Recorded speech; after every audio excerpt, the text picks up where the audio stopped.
Dia lagi sedap daripada Rizwan Blanco. Cerita kita pasal perfume Blanco ni tak habis lagi dah.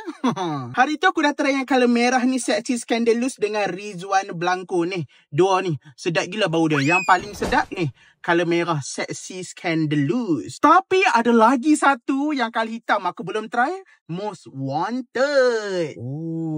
Kita buka and bau dulu. Sedap bau dia.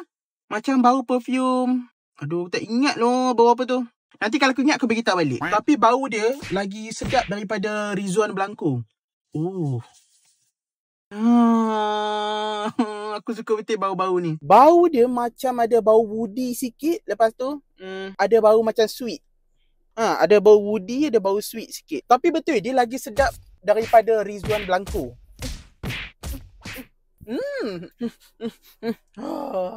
By the way, perfume Blanco ni semuanya mesra wuduk. Sekarang ni tengah ada offer. Hampa boleh tengok dekat beg kuning bawah ni. Bawah ni ke? Pada pandai lah apa tengok.